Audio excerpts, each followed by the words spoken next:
Hyderabad central యూనివర్సిటీకి సంబంధించి 400 ఎకరాలు ప్రభుత్వ ఆధ్వర్యంలో ఉందంటూ డెవలప్మెంట్ పనులు చేపడతామంటున్నారు. వాస్తవానికి అసలు ఏం జరుగుతోందా?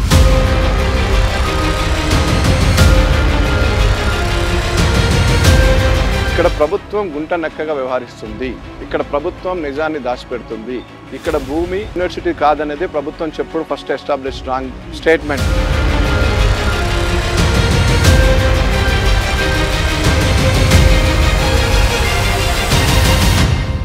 స్టూడెంట్స్ ఏమో మా కాలేజ్ డిస్టర్బ్ కాకూడదు, భావి తరాలు మా జూనియర్స్కి బాగుండాలని స్టూడెంట్స్ ఆరాటం.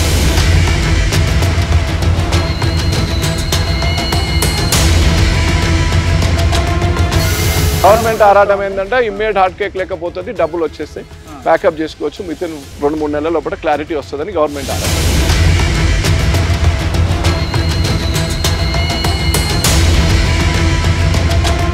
ఆ తీర్పు వచ్చినాక భూమి అమ్మాలనేది టార్గెట్. నమస్తే. హైదరాబాద్ సెంట్రల్ యూనివర్సిటీకి సంబంధించి 400 ఎకరాలు ప్రభుత్వ ఆధ్వర్యంలో ఉంది. అక్కడ డెవలప్మెంట్ చేపడతాము, పరిశ్రమలు తీసుకొస్తామని చెప్పి ప్రభుత్వం చెప్తా ఉంది.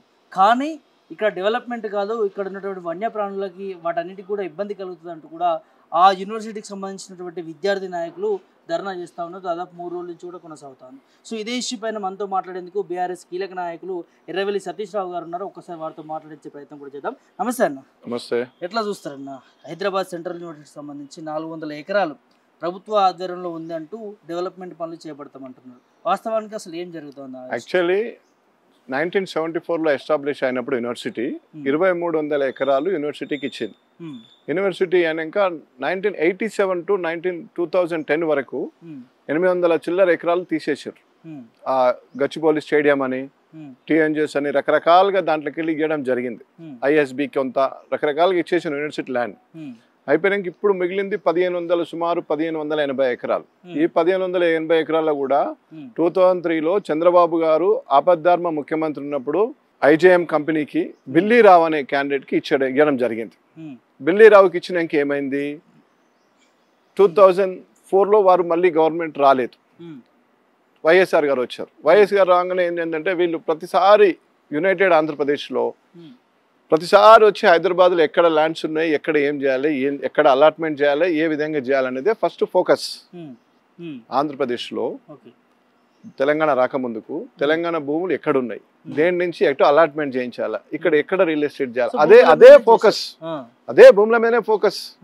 అక్కడ గెలవాలా, రావాలా, హైదరాబాద్లో కూర్చోవాలా, హైదరాబాద్లో ఎక్కడ భూమి ఉంది, ఏం చేయాలి, దీని మీద ఎట్లా రియల్ ఎస్టేట్ చేయాలి, ఏ విధంగా దీని కాన్సెప్ట్ చేయాలనేది ఒక లెక్క.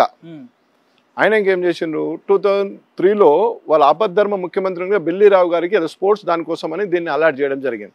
దాన్ని 2006లో రాజశేఖర రెడ్డి గారు వచ్చినాక దాన్ని క్యాన్సిల్ చేయడం జరిగింది. ఆ ల్యాండ్ క్యాన్సిల్ అయిపోయింది. క్యాన్సిల్ చేసి బిల్లీరావు ఏం చేసిన ఐఎన్జిఎం నుంచి హైకోర్టుకు పోయాడు. 2006 నుంచి కోర్టులో కేసు నడుస్తుంది.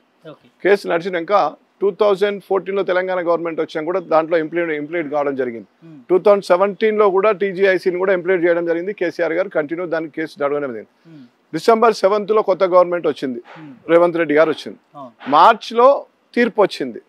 3 నెలల్లో వీళ్ళు ఎక్కడ కేసు వేసిండ్రు, ఎక్కడ కేసు గెలిచిర్రు. వీళ్ళు కేసు వేసేది లేదు కదా. 3 monthsలో వీళ్ళ కేసు వీళ్ళు ఏం ఎవిడెన్స్ సబ్మిట్ చేసిండ్రు. అప్పటికే ఎవిడెన్స్ అంతా అయిపోయింది, ఆర్గ్యుమెంట్ అయిపోయింది. 3 monthsలో ఖాళీ తీర్పు వచ్చింది. అసలు పోరాటం 3 నెలలకు కదా వీళ్ళ గవర్నమెంట్ వచ్చాక. జడ్జిమెంట్ వచ్చిందే మార్చిలో, March 7th or 15th ఏదో ఉంది. వీళ్ళు వచ్చినాక 3 months టైంలో వీళ్ళు ఒక్క ఎవిడెన్స్ ఇవ్వలేదు, వీళ్ళు ఏం లేదు. అప్పటికే అంతా అయిపోయింది. కేసీఆర్ గారు హయాంలోనే కంప్లీట్గా ఎవిడెన్స్ సంబంధించి జరిగింది. ఇంప్లీడ్ 2014లో కావడం జరిగింది. ఎవ్రీథింగ్ క్లియర్ అయిపోయింది. వీళ్ళు చేసింది ఒకటే, ఆ తీర్పు వచ్చినాక భూమి అమ్మాలనేదే టార్గెట్.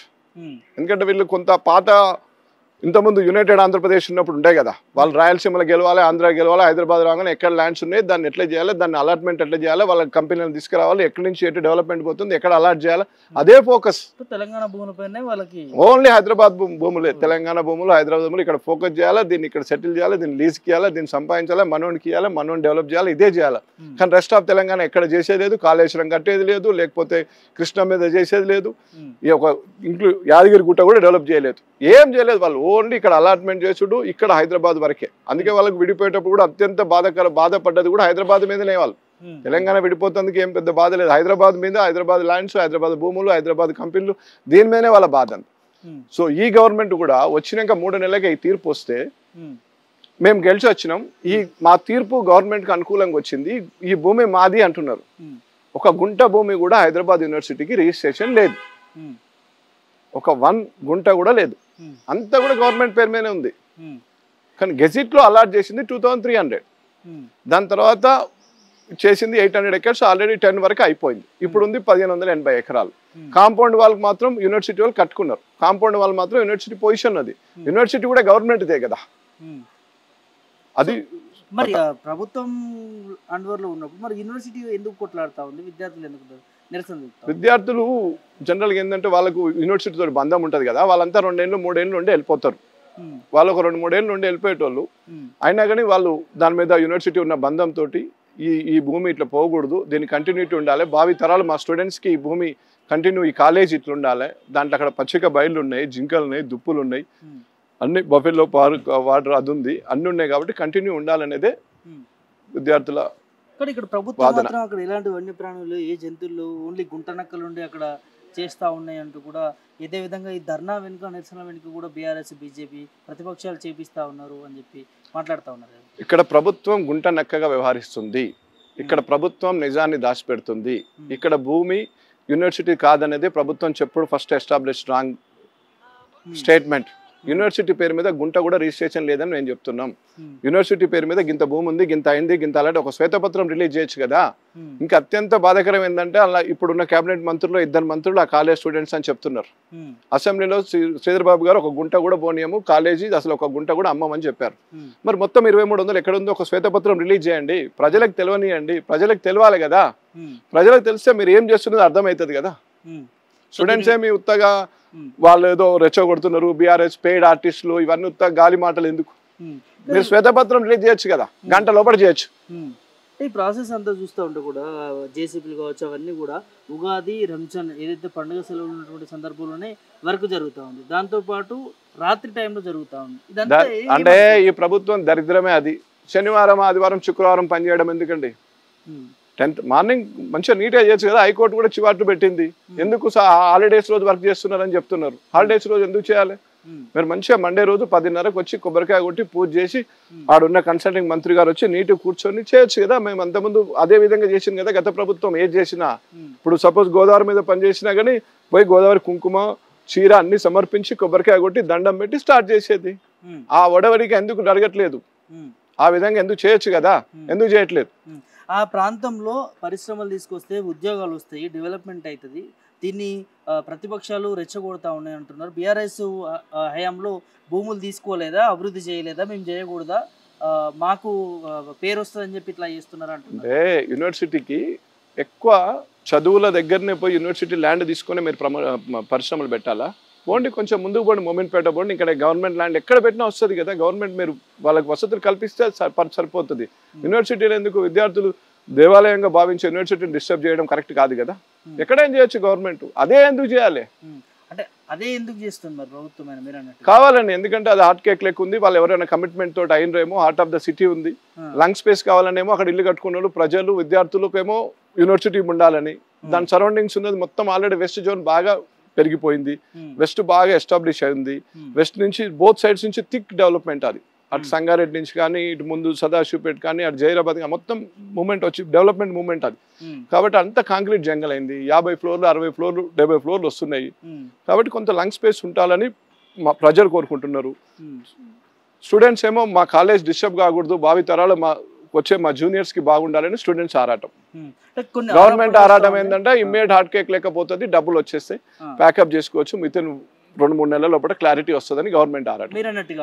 కానీ కాలేజ్ డిస్టర్బ్ చేయొద్దు అనేది మేము ప్రజలందరి కోరిక. మీరు అన్నట్టుగానే కొన్ని ఆరోపణలు వస్తూ ఉన్నాయి. ప్రభుత్వం దగ్గర ఖజానా లేదని ముఖ్యమంత్రి గారు చాలా దాఖలాలుగా చెప్పారు, అసెంబ్లీలో కూడా మాట్లాడింది.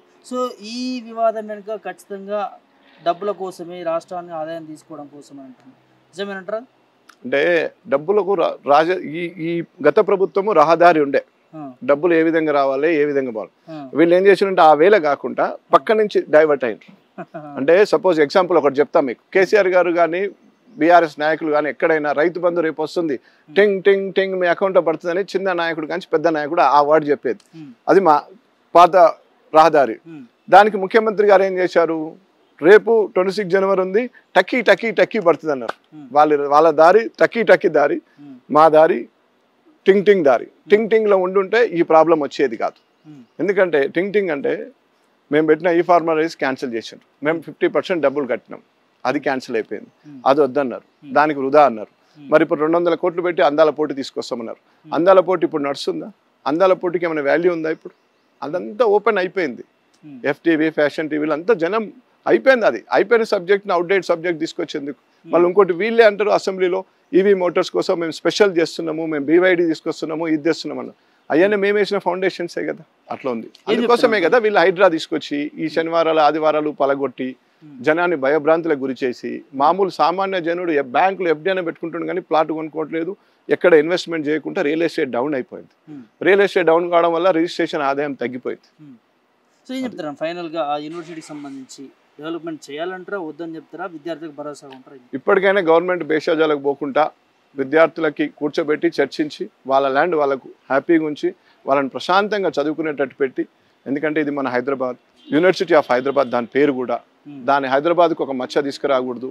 ప్రజల్లో ఇక్కడ ఈ గొడవలు అవుతాయి, ఈ ప్రాబ్లం ఉంది, ఇదన్నీ తేకుండా నీట్గా వాళ్ళని కూర్చోబెట్టి వాళ్ళని మంచిగా మేమేం డిస్టర్బ్ చేయం అని గవర్నమెంట్ విరమించుకుంటే ఇప్పటికైనా గవర్నమెంట్ పెద్దలది పెద్దరికం బాగుంటుంది, ప్రజల్లో కూడా గవర్నమెంట్ మీద సింపతి ఉంటుంది. Thank you. Thank you.